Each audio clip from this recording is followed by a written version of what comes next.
Hello दोस्तों, welcome back to another video on this channel. नमस्ते जी, कैसे आप सब? ये जिंदा है, इसी का देखो ये जिंदा। And in this video, we will talk about the rising tensions between two nations, Iran and Israel. And we will also talk about why India is worried because of these two nations. Well, we will focus on India on the later part of the video, but as of now, let's get started. Music. Major escalation in the Middle East. U.S. officials confirming that Iran has launched drones and missiles toward Israel. So दोस्तों, 1 अप्रैल को Israel ने attack किया Iran की embassy पे, जो कि situated है Damascus में, which is also the capital city of Syria. और इस अटैक में ईरान के 13 मिलिट्री कमांडर्स मारे जाते हैं। और इस अटैक के बदला लेने के लिए ईरान ने मल्टीपल वार्निंग्स इशू करी इसराइल को, एंड उसके बाद finally on 13th of April Iran also hit back at Israel directly with its massive collection of missiles and drones. Well, in this video we will try to understand that how strong and how capable Iran's military is. So दोस्तों, Iran has got one of the largest armed forces in West Asia, and अगर हम army की बात करें तो army में करीब 6 lakh soldiers हैं।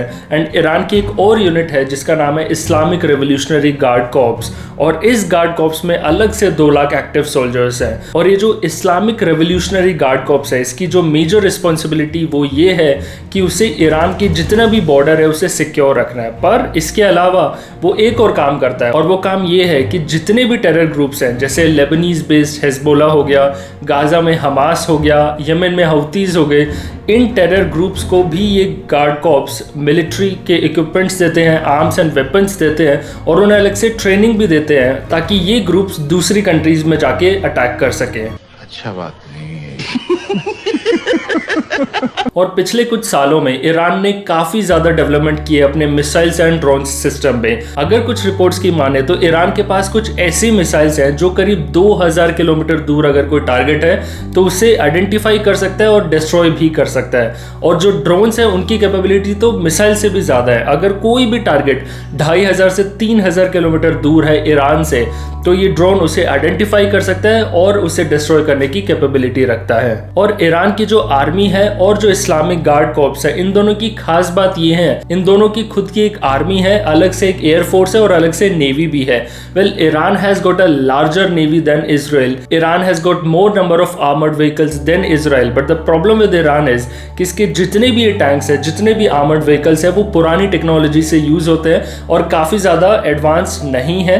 और एडवांस इसलिए नहीं है बिकॉज ईरान पे वेस्टर्न सैंक्शंस लगे हुए हैं, जिसकी वजह से वो दूसरी कंट्रीज से कोई भी टेक्नोलॉजी या दूसरी कंट्री से कोई भी स्पेयर पार्ट्स नहीं खरीद पाता है। और उसकी वजह से उसके जितने भी टैंक्स हैं वो अगर इजराइल के कंपेयर करें तो काफ़ी वो पुअर एंड ओल्ड क्वालिटी के माने जाते हैं। अगर हम ईरान की एयरफोर्स की बात करें तो ईरान की जो एयरफोर्स में जो मेजर फ्लीट ऑफ एयरक्राफ्ट है वो भी बहुत पुराने हैं। ज़्यादातर एयरक्राफ्ट 1970s के दशक में खरीदे गए थे या 1980s में खरीदे गए थे, और उनको भी इसलिए अपग्रेड नहीं कर पाए हैं because of the western sanctions. और कुछ रिपोर्ट्स की माने तो जो 13th अप्रैल को जो ईरान ने इजराइल पे अटैक किया, उसमें से करीब 50% ऑफ द मिसाइल्स तो लॉन्च ही नहीं हुई, और बाकी जो मिसाइल्स लॉन्च हुई उसमें से भी करीब 40 to 50% मिसाइल्स अपने टारगेट एरिया से जाने से पहले ही क्रैश कर गई। No, God, please, no, no. And if we talk about India, then India has got its own reasons to worry. Well, एक कंटेनर शिप है जिसका नाम है MSC Ares, और वो इजराइल का शिप है, और वो शिप को ईरानियन अथॉरिटी ने कैप्चर कर लिया है। बट द प्रॉब्लम इज कि उस शिप पे 17 इंडियन क्रू मेंबर्स हैं, and because of those 17 Indian crew members the ministry of external affairs of India had to engage itself with the Iranian authority so that it can bring back all those 17 Indians back home safely. To conclude, an all-out war is unlikely to break out between these two countries because both of these countries have their own international pressure and consideration.